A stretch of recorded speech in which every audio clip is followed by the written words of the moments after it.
cuando la semana pasada empezamos a hablar de cómo es la literatura durante la Edad Media, yo os dije que durante la Edad Media hay dos grandes formas de escribir, dos grandes formas de hacer literatura, más que de escribir, de hacer literatura, que corresponderían a dos nombres o a dos etiquetas. Hay gente que las llama corrientes literarias o corrientes poéticas, porque las dos se escribían en verso.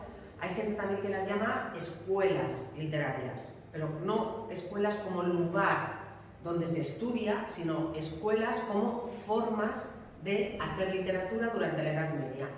Una sería el Mester de Clerecía y la otra sería el Mester de Juglaría. La más antigua es el Mester de Juglaría. Recordáis también que os expliqué el otro día que Mester significa oficio. Entonces, el Mester de Juglaría sería el oficio de los juglares. Vimos el otro día que los juglares eran hombres y mujeres, porque también había juglaresas, pero eran hombres que iban por los diferentes burgos, por los diferentes pueblecitos, por las diferentes aldeas, por los diferentes castillos de la península, de la zona cristiana, y que lo que hacían era que recitaban poemas épicos, es decir, historias escritas en verso protagonizadas por héroes, ¿sí?, con las que entretenían a la gente en diferentes días. Eran historias largas que tenían miles de versos y claro, no las recitaban todas en un día. ¿Por qué? Porque la finalidad de los juglares era vivir de eso.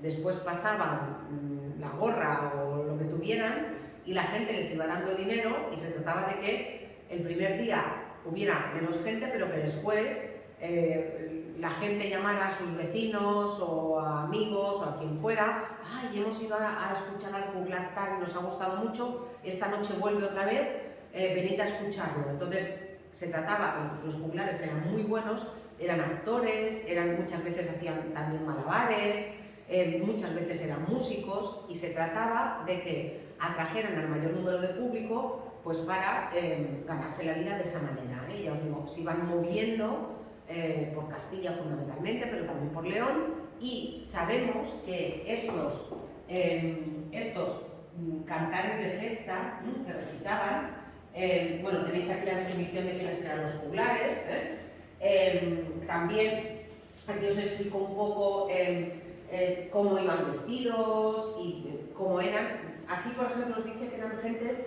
de baja posición social. ¿Qué quiere decir esto? Quiere decir que no pertenecían a familias nobles. La literatura entonces no se consideraba un trabajo serio, ni un trabajo que alguien de una familia pudiente quisiera para sus hijos, o una posición. Entonces, muchas veces eran personas de baja extracción social, muchas veces eran niños que habían empezado con juglares y que muchas veces ni siquiera sabían leer ni escribir, sino que se aprendían esos largos poemas épicos de memoria y que luego los iban repitiendo. Estos poemas épicos, estas canciones de gesta, que también se llaman así, estas historias de héroes, ¿para qué servían? Bueno, primero servían para enseñar a la gente valores. Cuando se presentaba el Cid como un buen padre, un buen esposo, un buen caballero cristiano, lo que se estaba haciendo era que se estaban transmitiendo unos valores a gente que entonces no tenía referentes. No había tele, no había radio, no había medios de comunicación, la gente no leía porque no sabía leer ni escribir, y de alguna manera tú presentabas un tipo de persona con la que, además, y esta es la segunda razón de los poemas épicos, la gente se podía identificar para crear conciencia social, para crear grupo, para crear de alguna manera sentimiento de nación. En aquella época, lo vimos el otro día con la pirámide estamental, no había un estado fuerte, no había un rey fuerte. El rey, y lo vais a ver si leéis Siri, era un señor feudal más que necesitaba de sus caballeros y de sus ejércitos para luchar contra otros reyes o para luchar contra cualquier tipo de enemigos, pero no había un estado que dicta unas leyes para todo el territorio. Entonces, la forma de decir yo soy castellano y mis valores son estos era que la gente se identificara con un héroe castellano.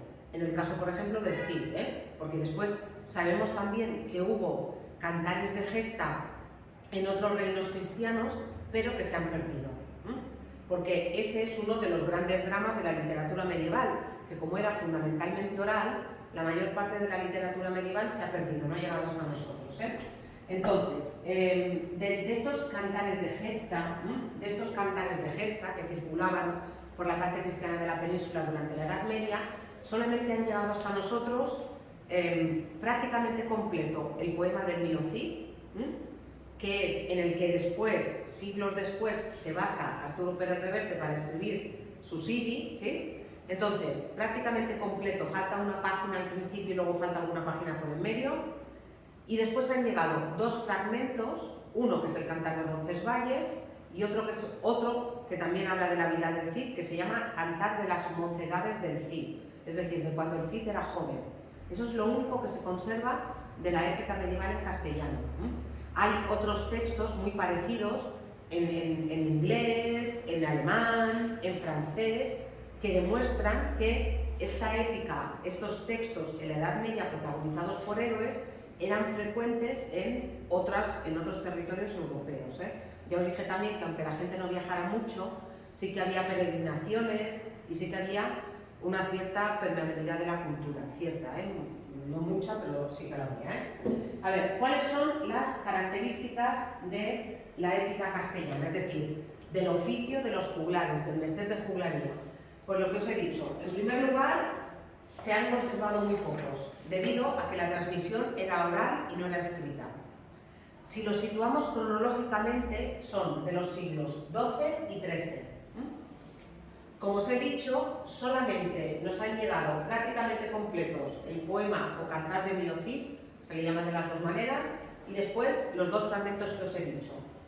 Pero sí que sabemos, a través de fuentes indirectas, sí que sabemos que hubo cientos de cantares de gesta que circulaban por los reinos cristianos durante los siglos XII y XIII, que lamentablemente se han perdido. ¿Vale? Pero sabemos por fuentes indirectas que sí que los hubo.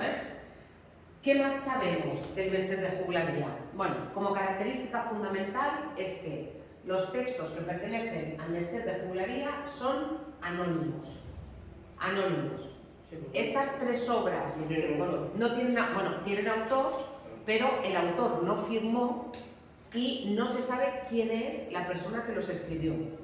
En todo caso, todas las obras que pertenecen al mester de juglaría después eran continuamente rehechas. ¿Por qué? Pues porque los juglares, en función del público que tenían, iban adaptando las obras.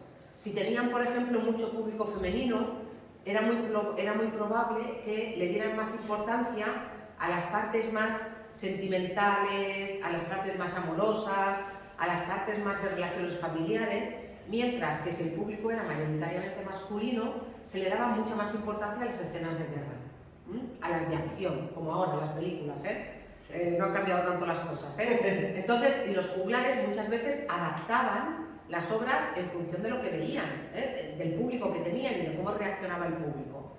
Por eso os digo que alguien en principio había escrito esos cantares y después eran continuamente reelaborados en el momento en que se decían, porque no se leían sino que se decían.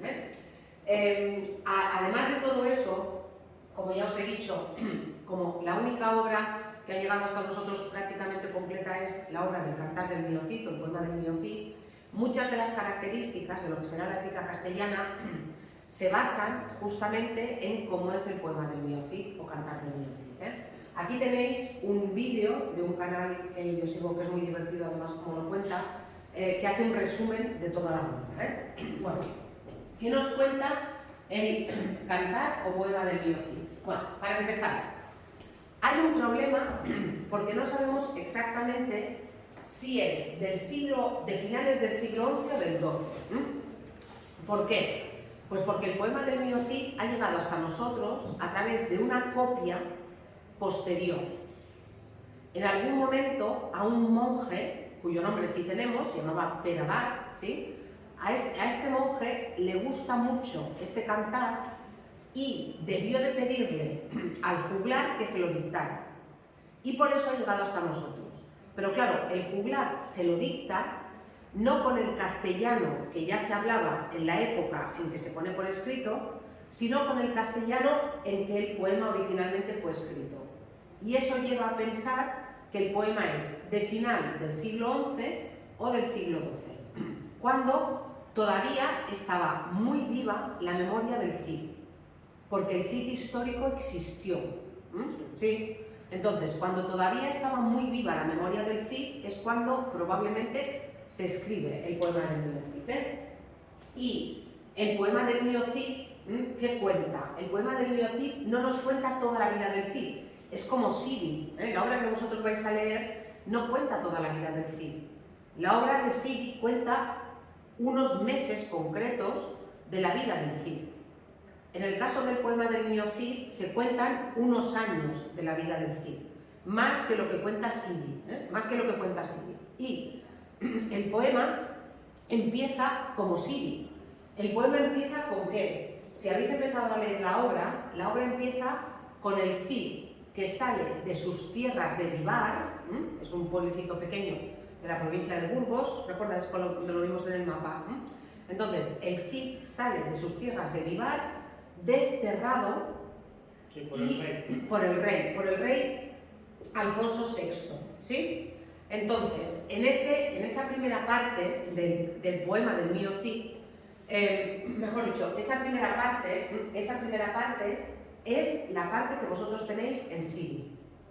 Si Arturo Pérez Reverte quiere continuar, podría continuar con la segunda parte y con la tercera parte, si quisiera. De momento, en Sidi, lo que ha contado Arturo Pérez Reverte es la primera parte, ¿vale? Que es el Cantar del Destierro.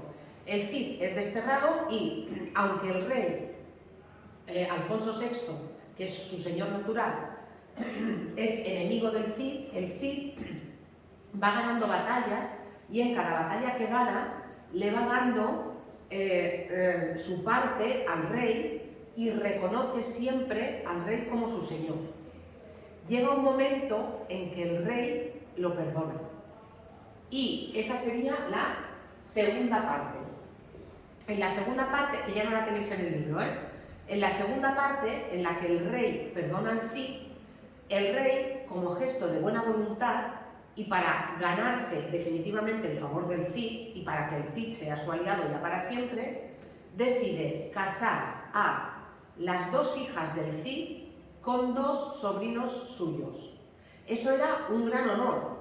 Pensad que las personas se casan por amor hace 2 días, que siempre la gente se ha casado pues por interés, porque en mi casa no me podían alimentar, por juntar las tierras, por salir de casa, por lo que sea.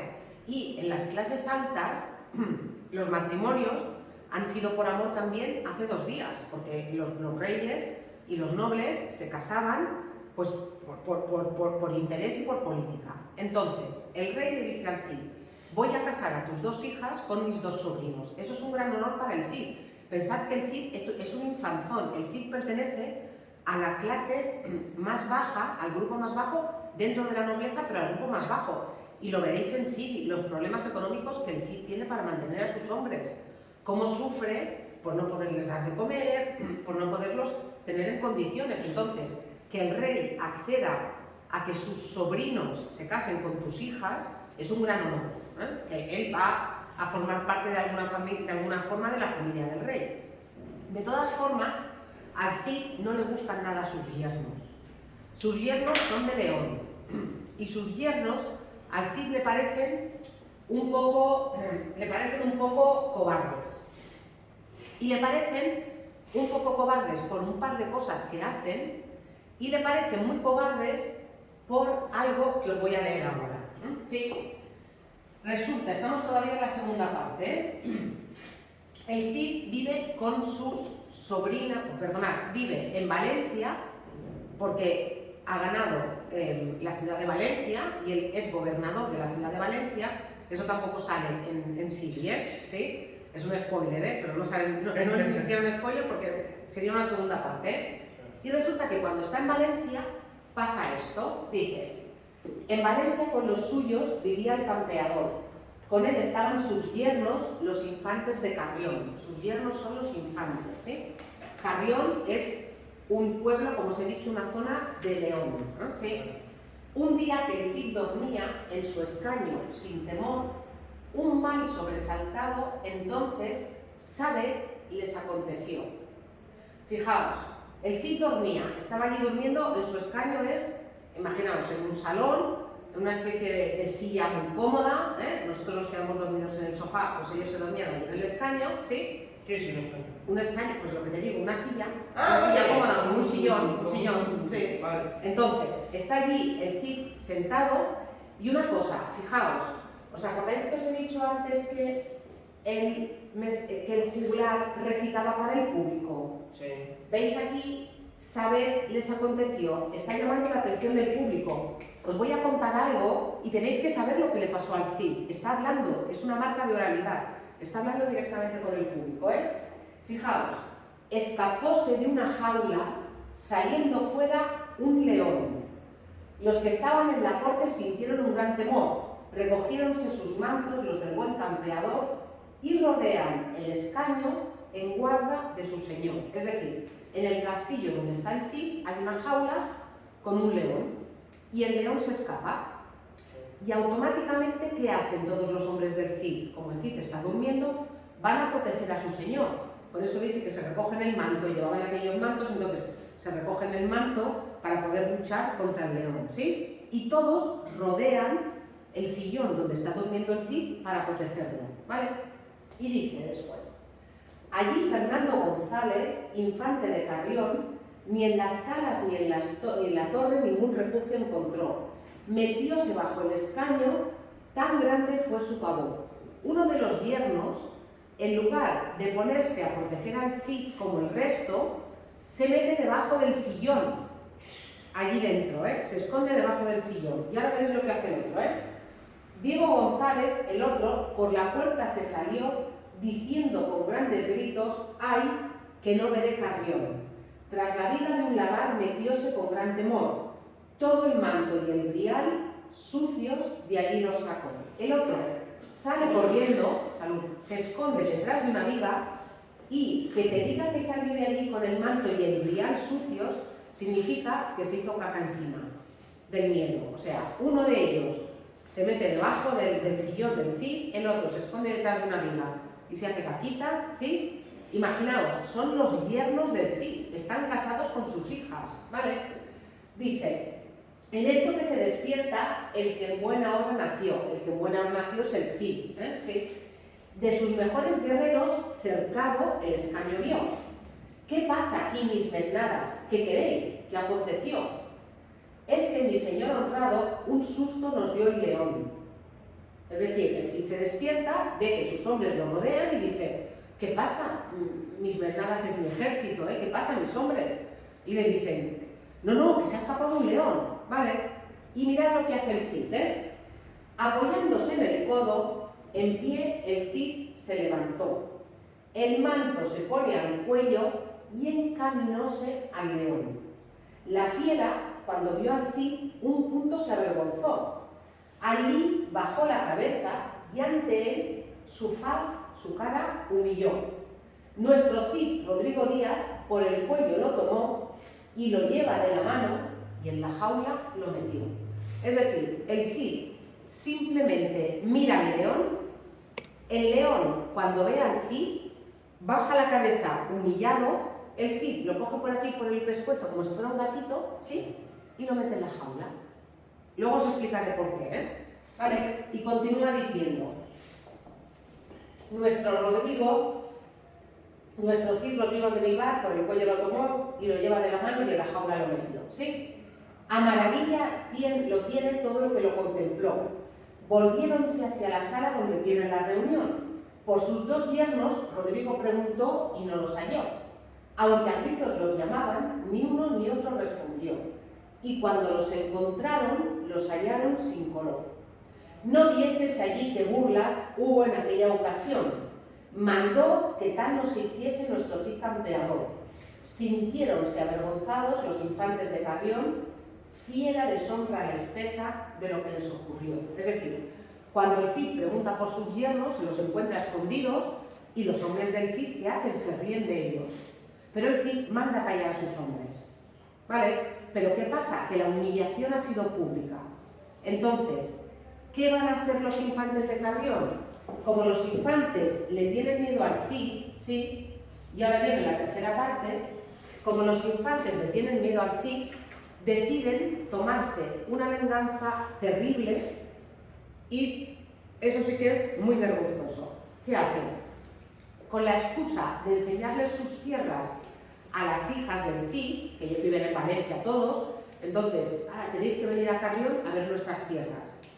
Cuando están cerca de León, en un robledal, en un bosque de robles, que se llama Corpes, ¿sí?, las atan a un árbol a sus mujeres y les pegan una paliza que las dan por muertas. ¿Sí? Como no se atreven a vengarse en el Cid, se vengan en sus mujeres. Claro, ellas no están muertas y cuando el Cid se entera de lo que pasa, el Cid ¿qué hace? Pide justicia al rey. Y el rey le dice, vale, pues nombra a los 2 hombres tuyos, a los 2 soldados que tú quieras y que se enfrenten en duelo contra mis sobrinos y que gane el mejor. Los 2 hombres del Cid se enfrentan a duelo contra los infantes de Carrión y los matan. ¿Y los hijos del rey? Sobrinos, los sobrinos, sí, sí. Y la obra, el poema del niño Cid, termina con que las hijas del Cid se vuelven a casar otra vez con 2 infantes, pero en este caso un infante de Navarra y un infante de Aragón. ¿Vale? Y ahí termina el poema del niño Cid. Sí. ¿Vale? Esas son las 3 partes.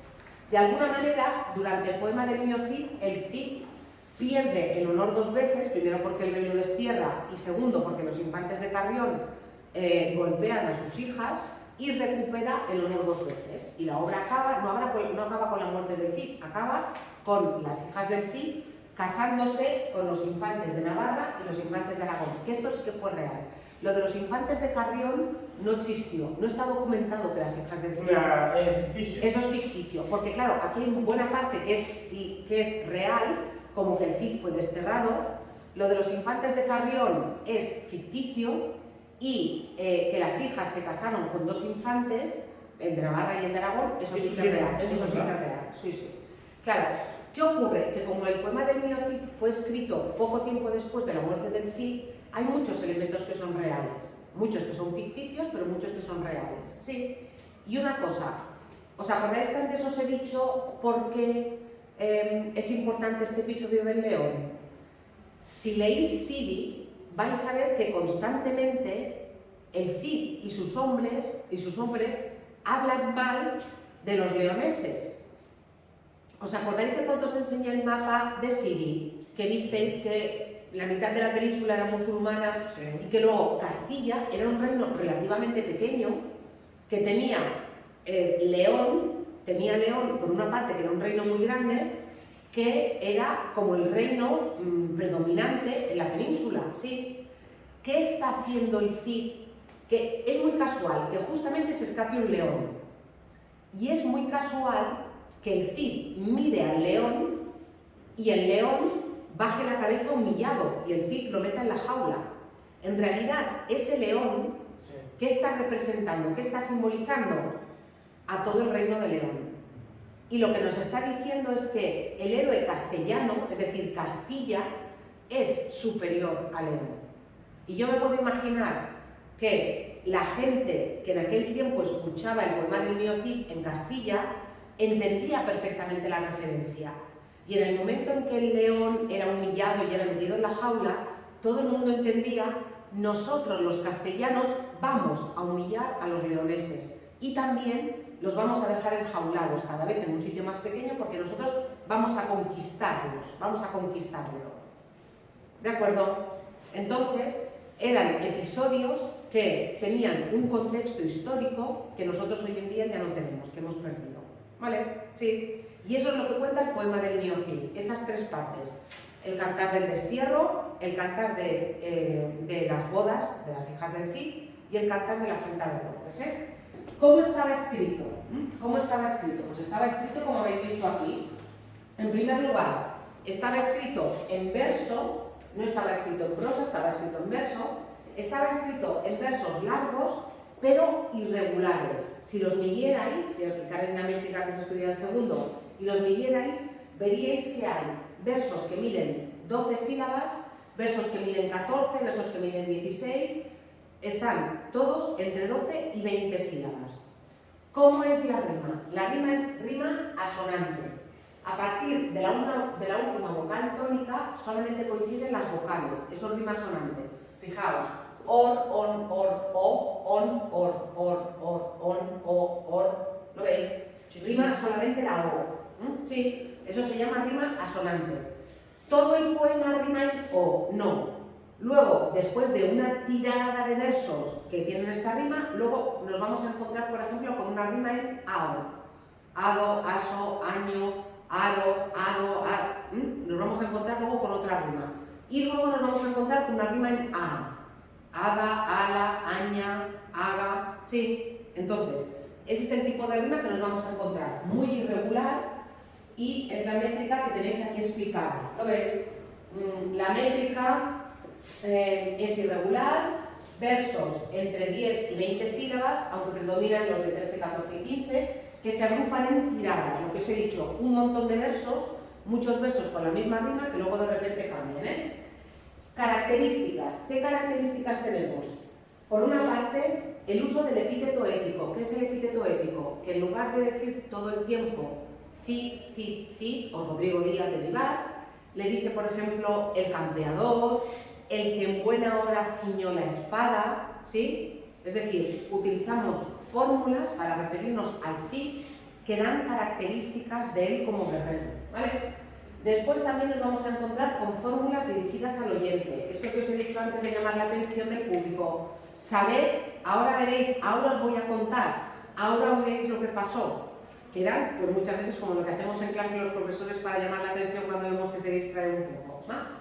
Y después también hay episodios humorísticos, como este del león y otros episodios humorísticos, que lo que hacían era, pues como provocar que no todo fuera tensión, sino que también la gente se relajara un rato y luego retomara mejor el drama o la tensión. Personaje, ¿cómo es el Cid? Pues el Cid es muy parecido al Cid que os vais a encontrar en Sidi, perdonad, en la novela. En el libro. Es un personaje ejemplar, un hombre de conducta intachable.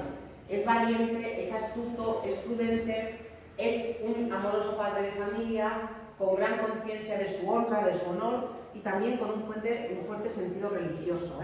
Y lo vais a ver en Sidi, no tanto en el poema, pero sí en Sidi, se nos presenta además con un hombre de pocas palabras.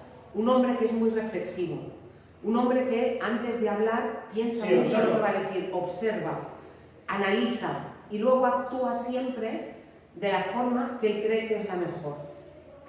¿Sí? En función, nunca actúa de forma precipitada. Siempre sopesa los pros y los contras, lo vais a ver. ¿Sí? Y lo que no sale en el poema del mío Cid, pero sí que sale en Sidi, es que era un mercenario. Y que a veces luchaba a favor de los cristianos, pero a veces luchaba a favor de los musulmanes, cuando le interesaba, porque tenía un ejército que mantener. Lo que nunca luchará será en contra de su señor, en contra de, aunque lo haya desterrado Alfonso VI, nunca luchará en contra de Alfonso VI porque es su señor natural. ¿Vale? Bueno, eso es lo que os puedo contar del Mester de Juglaría, lo tenéis aquí, ¿vale? Aquí también tenéis un vídeo que os puede ayudar si queréis repasar más la teoría, Os he dicho que el Mester de Juglaría, es decir, el oficio de los juglares, lo situamos en los siglos XII y XIII. ¿Cuál es la otra corriente literaria que vamos a encontrarnos durante la Edad Media en la península en castellano? El llamado Mester de Clerecía, es decir, el oficio de los clérigos, es decir, el oficio de los religiosos, ¿sí? Pero el oficio literario, porque evidentemente, ¿a qué se dedicaban los clérigos? Los clérigos se dedicaban a leer, los clérigos se dedicaban primero a la religión, evidentemente, a rezar, a dar misa, a socorrer a los enfermos, a la religión, pero después, durante la Edad Media, y eso no lo tenéis que olvidar nunca, que es importantísimo, la labor de la preservación y la transmisión de la cultura estaba en manos de los monasterios. En los monasterios, los monjes se dedicaban a copiar manuscritos y también tenían bibliotecas. tenéis un ejercicio, yo creo que es el modelo de examen, que os lo voy a poner ahora, espera. Yo creo que es el modelo de examen. Tenéis un ejercicio que justamente hay un fragmento de una película, a ver si está aquí, que es El nombre de la rosa, no sé si alguien la ha visto. ¿Cuál? El nombre de la rosa. No, seguro. No suena, a ver. Vale, Yo creo que está aquí. Ah, vale, aquí. Va, mirad este fragmento, os lo voy a poner. Es muy cortito, la película es más larga, pero os voy a poner este fragmento para que veáis cuál era la labor de los monasterios durante la Edad Media. Mirad.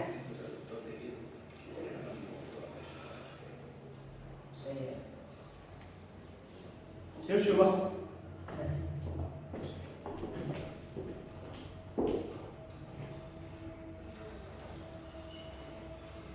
No sé mucho, pero bueno. No sé si veis dónde están los monjes. Sí. Veis que están escribiendo, están copiando textos.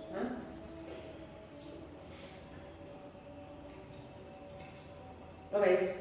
Estos textos que además se iluminaban. Iluminaban es que le ponían dibujos. ¿Veis? ¿Quieren ver la biblioteca? Ha habido unas muertes en el monasterio, unas muertes, y quieren ver la biblioteca.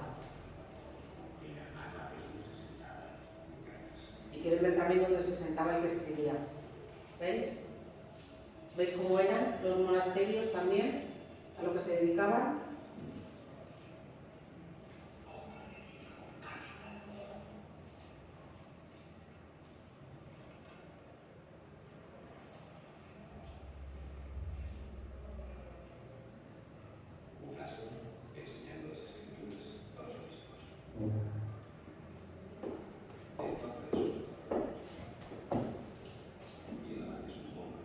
Ya está. Esto lo tenéis en el ejercicio 12 del modelo de examen, tenéis el fragmento. Esto es solamente para que veáis cuál era una de las labores principales de la Iglesia durante la Edad Media, que era preservar y copiar. Si yo era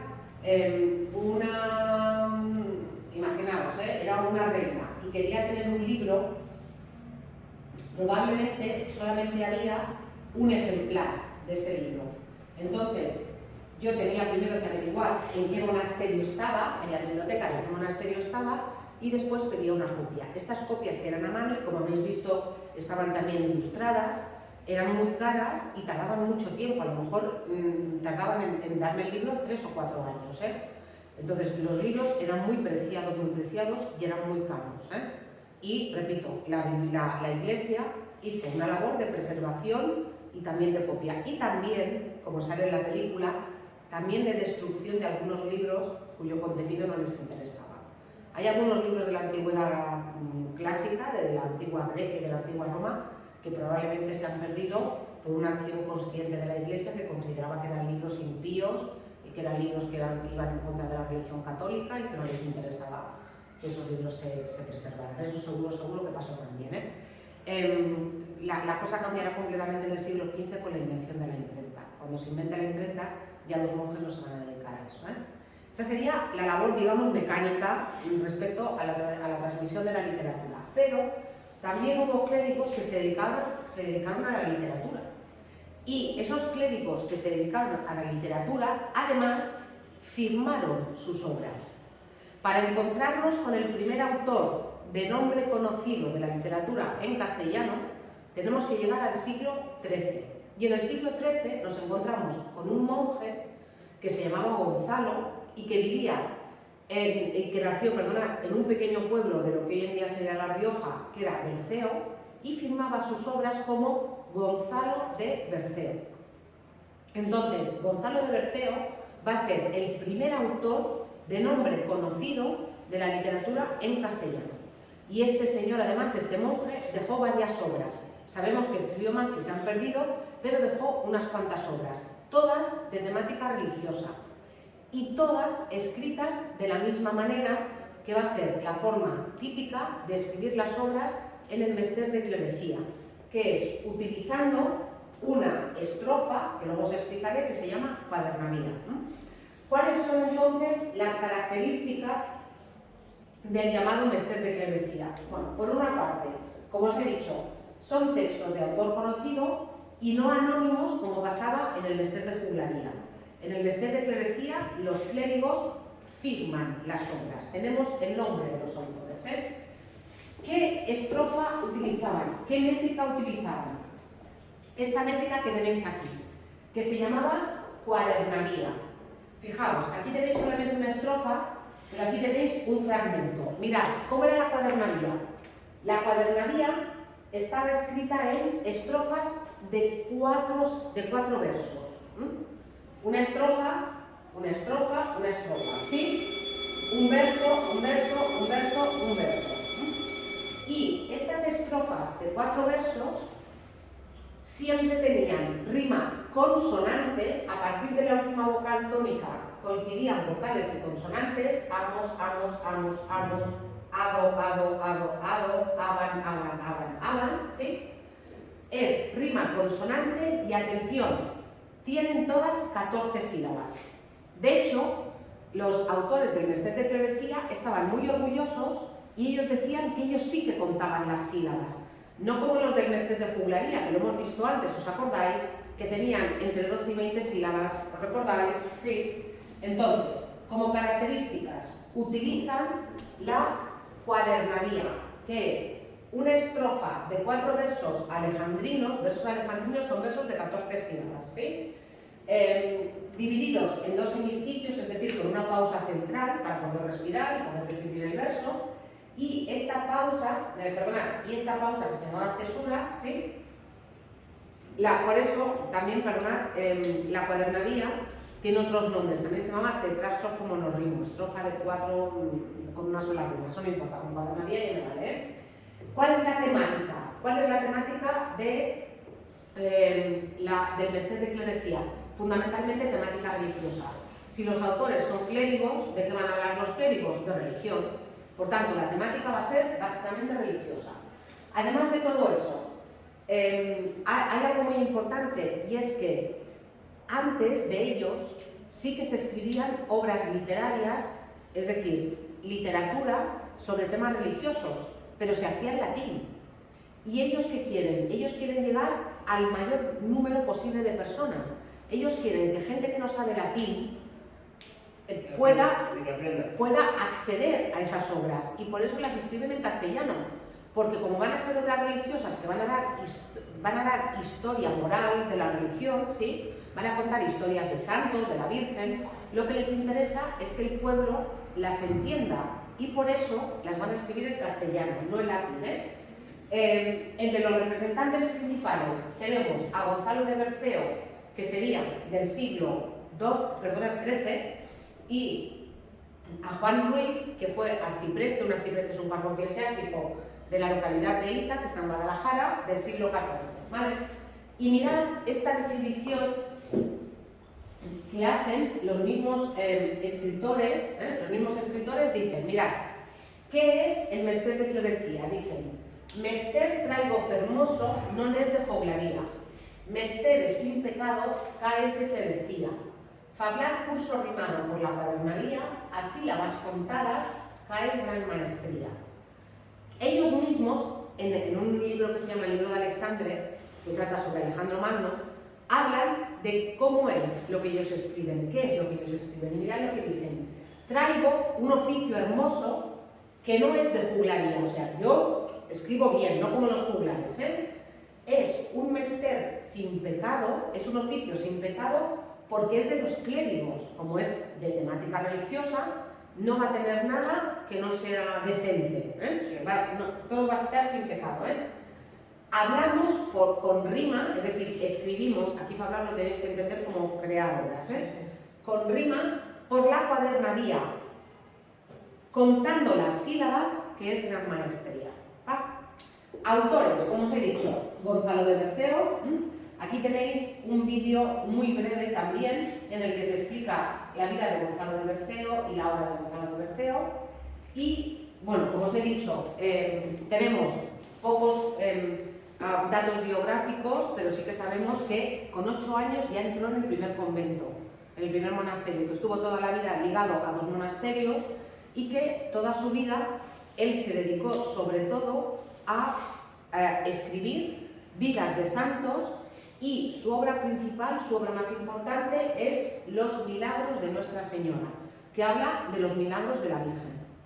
Empieza con una introducción en la que presenta a todas las personas que van por el mundo como si fueran peregrinos, ¿sí?, que van por un camino, y llegan a un lugar hermosísimo, y ese lugar él lo define como un prado, pero en realidad no es un prado, en realidad es la Virgen María. Y después de esa introducción va contando diferentes milagros de la Virgen y los cuenta siempre utilizando esta métrica. Pero muchas veces, además, para llamar la atención del público, cuenta milagros que a nosotros hoy en día nos parecerían muy poco edificantes, muy poco morales, pero que enganchaban mucho al público. Os voy a contar uno que es probablemente el más famoso, que se llama el fraile fornicador. ¿Sabéis lo que es fornicar? ¿Sabéis lo que es fornicar? Fornicar es mantener relaciones sexuales, ¿vale? Entonces, ¿de qué trata el fraile fornicador? El fraile fornicador es un monje, es uno de los milagros de la Virgen que cuenta Gonzalo de Berceo, ¿eh? Es un monje al que le gustan mucho las mujeres, ¿sí?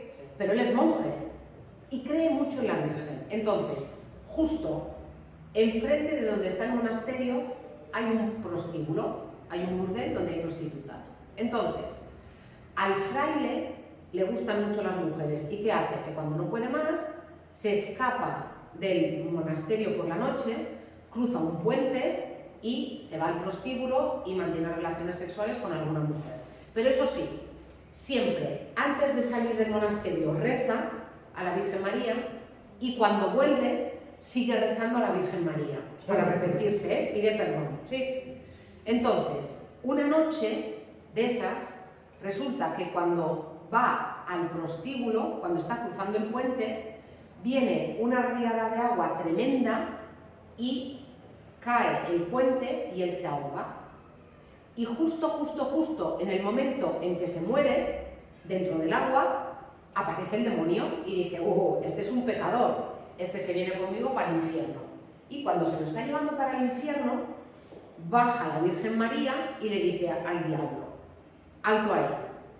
Es verdad que era un poquito pecador, pero me tenía mucha fe, siempre me rezaba y siempre, excepto en esto, era un buen cristiano y sobre todo era un buen creyente. Entonces, este se viene conmigo para el cielo. Y la Virgen María coge al fraile, lo arranca de las manos del diablo y se lo lleva al cielo. Claro, a nosotros, hoy que hemos leído y hemos visto otras historias, esto probablemente no nos impacta tanto, pero en aquella época, imaginaoslo. De alguna manera, ¿qué está diciendo Gonzalo de Berceo? Que podemos pecar, pero que lo que tenemos que hacer es arrepentirnos, que lo que tenemos que hacer es rezar, y que sobre todo lo que tenemos que hacer es confesarnos y creer.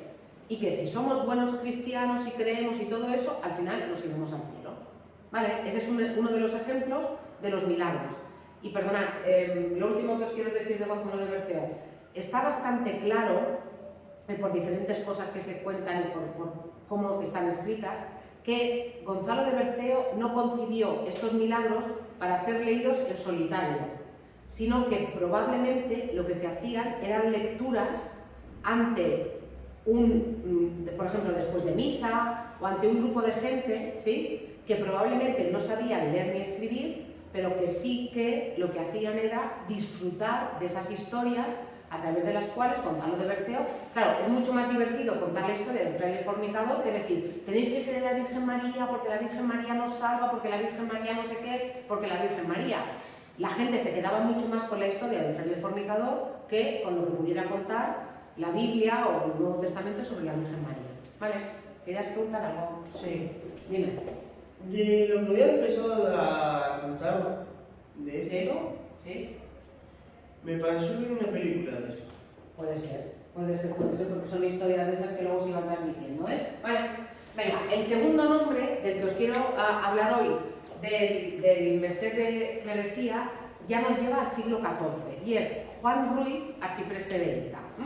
Y Juan, aquí también tenéis un vídeo en el que se explica un poquito la vida del arcipreste de Ita. Son vídeos muy cortitos, ¿eh? Ya sabéis que esto es semipresencial, que luego tenéis que en casa revisar los apuntes y también mirar estos vídeos, ¿eh? Juan Ruiz, arcipreste de Ita, a diferencia de Gonzalo de Berceo, solamente dejó escrito, o solamente ha llegado hasta nosotros, el llamado Libro de Buen Amor. Y en ese Libro de Buen Amor, en la introducción, él nos explica que su nombre es Juan Ruiz y que él es arcipreste de Ita. De todas maneras, el libro presenta muchos problemas. Para empezar, no hay ningún registro de que existiera un Juan Ruiz que fuera arcipreste de Ita. Entonces, a lo mejor él se lo inventa. Y luego también es muy curioso porque, aunque él insiste en la introducción en que el buen amor es el buen amor a Dios, todo el libro está lleno de ejemplos para el que quiera pecar y hacer el mal amor, para entendernos, ¿vale? Entonces, él dice una cosa, él dice, no, este libro está dedicado al buen amor, pero digo esto, pero luego voy a mostrar otra cosa. Entonces, ya os digo, también utiliza la cuadernavía, también supuestamente es de temática religiosa, pero en realidad es un libro que tiene muchos episodios muy humorísticos, muy divertidos, como el que os voy a poner ahora, y sí que es una obra que presenta muchos problemas de interpretación, de hasta qué punto Juan Ruiz se ríe de nosotros y dice lo del buen amor con ironía, o hasta qué punto lo cree de verdad y nosotros hoy en día no somos capaces de entenderlo de esa manera, ¿eh? Mirad, os voy a poner un episodio que tenéis aquí, pero primero os lo voy a contextualizar. En un momento dado, el arcipreste, que también es un cargo religioso, está desesperado porque a él le gustan mucho las mujeres y ninguna le hace caso. Y una noche de esas de desesperación se le aparece el amor personificado, en forma de hombre adulto. Y el amor le dice, tú te equivocas, tú haces muchas cosas mal, y si tú quieres conquistar a las mujeres, yo te voy a dar unos consejos que tienes que seguir y ya verás cómo triunfarás. Ya os anuncio también que, efectivamente, luego el arcipreste va a poner en práctica los consejos que le da Don Amor y va a triunfar, ¿no? ¿Sí? Pero bueno, uno de los consejos que le da es que si tiene a una mujer convencida y si tiene a una mujer que ya le ha dicho que sí, no la tiene que abandonar, tiene que insistir y sobre todo esa mujer tiene que sentirse querida y tiene que sentirse atendida también en sus necesidades sexuales, porque si no, te dejará. Y os voy a poner ahora un vídeo muy cortito donde se explica esto y tenéis este fragmento también escrito en forma de texto, ¿vale? Y con esto habremos terminado el Mester de Clerecía. Voy a cortar el vídeo y luego la segunda parte de la clase vuelvo a grabar.